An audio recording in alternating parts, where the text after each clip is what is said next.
Okay, सो Emami limited के result आ चुके हैं और भाई हर जगह आपको ये देखने को मिलेगा कि रिजल्ट में जो है नेट प्रॉफिट 30% डाउन हो चुका है, रिजल्ट बहुत ही खराब आए हैं। लेकिन भाई एक्चुअली रिजल्ट कितने खराब है और क्या ये सिचुएशन परमानेंट है, इन सारी चीज़ों को मैं एक्सप्लेन करूंगा।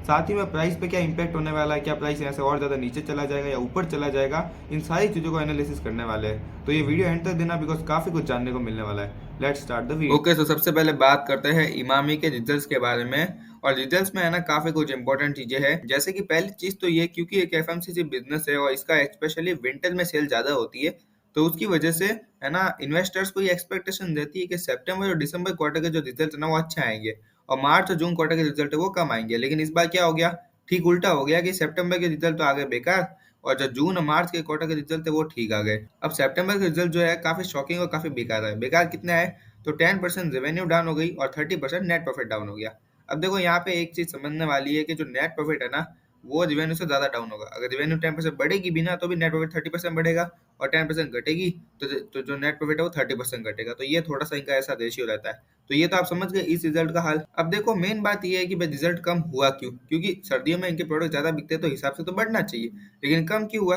तो इसके भाई दो तीन जो है सॉलिड रीजन है मेरे पास, जो मैंने पता लगा है, बड़ी मुश्किल से पता लगा है, तो ध्यान से। ओके, सो पहला जो बड़ा रीजन है जिसकी वजह से ये हाल हुआ है इनके रिजल्ट्स का, वो है जीएसटी का रेट कट। जीएसटी के जो रेट कट है वो एकदम अचानक से आए, तो उसकी वजह से इनको जो है अपने स्टॉक की रीस्टॉकिंग करनी पड़ी। अब रीस्टॉकिंग मतलब क्या होता है, मतलब ये है कि सपोज इनका कोई प्रोडक्ट है 200 रुपए वाला, जो इन्होंने डिस्ट्रीब्यूटर को दे दिया है 210 के कॉस्ट प्राइस पे या फिर 210 के सेलिंग प्राइस पे। लेकिन क्योंकि जीएसटी रेट कट हो गया तो वो 210 का जो प्राइस है वो 205 हो गया या फिर 200 हो गया। तो उसके लिए उनको वो जो प्रोडक्ट है उसको वापस बुलाना पड़ा डिस्ट्रीब्यूटर से, उसको वापस रीलेबल करना पड़ा, उसमें से कुछ चेंजेस करने पड़े। तो ऐसे इन्होंने जितने भी प्रोडक्ट डिस्ट्रीब्यूटर्स को दे रखे थे सब वापस बुलाए और फिर वापस भेजे। तो इन सब में भाई काफी कॉस्ट गई और काफी जो है पैसा गया, काफी टाइम गया। तो उसकी वजह से रेवेन्यू डाउन हो गई, नेट प्रॉफिट डाउन हो गया और ये हाल हो गया इनके इस क्वार्टर का। तो ये तो था एक बड़ा रीजन। और दूसरा बड़ा रीजन है भाई हमारी प्यारी बारिश। इस बार जो बारिश है इंडिया में भाई काफी जल्दी आ गई, जून के महीने से स्टार्ट हो गई और धड़ाधड़ स्टार्ट हो गई। तो उसकी वजह से क्या हुआ कि भाई गर्मी तो रही नहीं, उमस आ गई। अब उमस में जो है पाउडर कोई लगाएगा नहीं, और इनका समर का जो बिजनेस है वो हैवीली डिपेंड करता है पाउडर पे, जो इनके टेलकम पाउडर से उन पे काफी डिपेंड करता है। तो वहां पे जो है 75% का वॉल्यूम डिक्लाइन देखने को मिला। तो उसकी वजह से भाई काफी ज्यादा इंपैक्ट आ गया इनकी रेवेन्यू पे। तो ये दो बड़े रीजन है, पहला जीएसटी, दूसरा बारिश। वरना एक्चुअली देखा जाए तो इनका जो नॉन जीएसटी इंपैक्ट है, जिसपे भाई जीएसटी पे कोई इंपैक्ट नहीं, वो वाले प्रोडक्ट पे तो एक्चुअली 10% की ग्रोथ देखने को मिली है। तो अगर जीएसटी नहीं लगता ना तो यहाँ पे हमें भी 10 और 20% की ग्रोथ देखने को मिलती है, लेकिन क्योंकि जीएसटी बारिश आ गई तो उन्होंने भाई इनके पूरे रिजल्ट का काम ही बिगाड़ दिया। लेकिन देखो इन्वेस्टर क्या सोचता है इससे ज्यादा इंपॉर्टेंट है कि मैनेजमेंट क्या कहती है। तो मैनेजमेंट ने भाई क्लियरली कहा है कि जो जीएसटी और बारिश का इम्पैक्ट है ये एक टेम्परेरी इम्पैक्ट है, जो कि आने वाले क्वार्टर्स में हम इसको सही कर देंगे, एक बार फिर से जो है लाइफ टाइम हाई रेवेन्यू और लाइफ टाइम हाई जो प्रॉफिट है वो पोस्ट करेंगे। ये खुद मैनेजमेंट चेयरमैन और एमडी ने कहा है। तो ये बात वैसे कोई फेक तो नहीं हो सकती, झूठी नहीं हो सकती, उनके मुंह से मैंने खुद पढ़ा भी है भाई, इनकी जो पीपीटी आती है उसमें मैंने खुद पढ़ा है कि उन्होंने खुद ये बात कही है कि आने वाले टाइम में हम इसको सही कर देंगे और ये एक टेम्परेरी प्रॉब्लम आई। एक बात मार्केट में हमेशा याद रखनी है कि टेम्परेरी प्रॉब्लम की वजह से कभी भी शेयर प्राइस को हमें ना जज नहीं करना है कि अब तो ये शेयर खत्म ही हो गया, अब इसमें कुछ बचा नहीं है। तो ये एक टेम्परेरी प्रॉब्लम है जो कि आने वाले क्वार्टर्स में सही कर दी जाएगी, तो शेयर प्राइस वापस ऊपर ही जाने वाला है। तो आपको इस क्वार्टर का तो पूरा खेल समझ में आ गया होगा। और एक और बात बता दूं, मैनेजमेंट ने ये भी कहा है कि जो अगला जो दिसंबर क्वार्टर है वहां पे हम बेटर परफॉर्मेंस करेंगे और सितंबर क्वार्टर से तो स्पेशली बेटर ही करेंगे। तो आप समझ गए कि इस क्वार्टर से ज्यादा परफॉर्मेंस आने वाली है, तो शेयर प्राइस नीचे क्यों जाएगा जब ज्यादा परफॉर्मेंस आने वाली है। और वैसे भी एक और बात बता देता हूँ, जब ये रिजल्ट आ चुके थे ना तो रिजल्ट तो खराब है लेकिन शेयर प्राइस 2.5% अप चला गया। और आज जब मैं वीडियो बना रहा हूँ तब भी शेयर प्राइस अप है, ग्रीन में।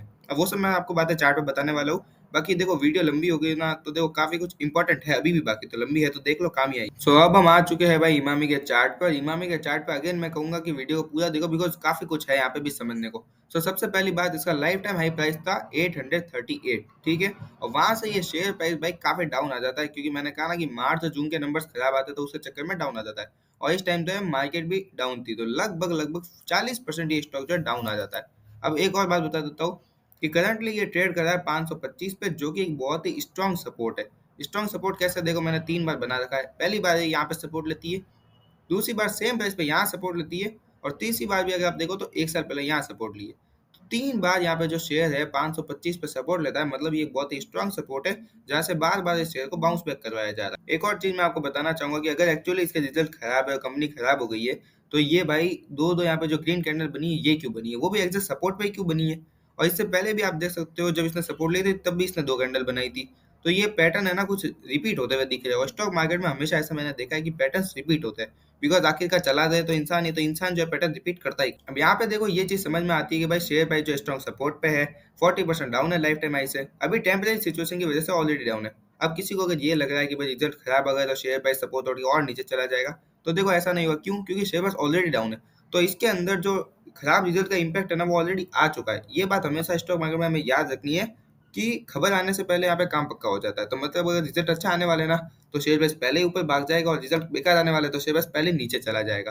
तो ये चीजें ऐसे ही काम। अब यहाँ से देखो है ना दो तीन सिचुएशन बनती है। पहली सिचुएशन क्या है, क्योंकि दिसंबर क्वार्टर के रिजल्ट अच्छा आएंगे, ये आप लिख के ले लो, मैनेजमेंट ने कहा, मैं भी कह रहा हूँ। तो दिसंबर क्वार्टर के रिजल्ट अच्छा आने की वजह से हो सकता है शेयर प्राइस यहाँ से सीधा सीधा 640 चला जाए। क्यों? क्योंकि 640 पर दो बार रजिस्टेंस ले चुका है, तो वो एक स्ट्रॉन्ग रजिस्टेंस भी है।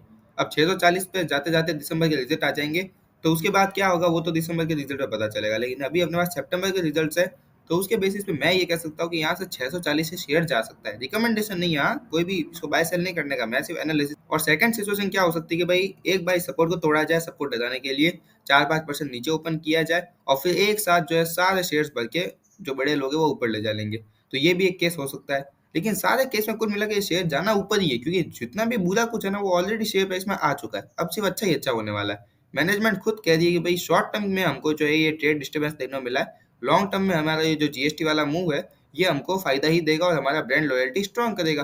तो जो मैंने खुद कह रही है तो फिर टेंशन वाली क्या बात है, क्योंकि इतने साल से कंपनी चल रही है तो कोई खत्म तो होने वाली है नहीं एक क्वार्टर की वजह से। तो यहाँ पे एक और चीज मैं आपको नोटिस कराता हूँ कि अगर ये शेयर प्राइस वापस लाइफ टाइम हाई चला जाता है ना, तो ये चला जाएगा 820 840 पे, और ये बन जाएगा एक डब्ल्यू पैटर्न। तो वो भी हो सकता है, और मैं कह रहा होगा, लेकिन कब होगा उसमें टाइम लगता है। लेकिन शॉर्ट टर्म में बात करूँ तो देख लो सीधा सा है, टेम्परेरी सिचुएशन की वजह से शेयर डाउन है और रिजल्ट खराब आया, लेकिन अगला क्वार्टर अच्छा आने वाला है। तो उसके बेसिस पे ये शेयर जो यहाँ से 25-30% ऊपर आराम से जा सकता है। 25-30 नहीं तो 20 तो जाएगा ही जाएगा। लेकिन हाँ, मेरी कोई रिकमेंडेशन नहीं है भाई, सबका अपना अपना एनालिसिस होता है, तो मेरा ये एनालिसिस है।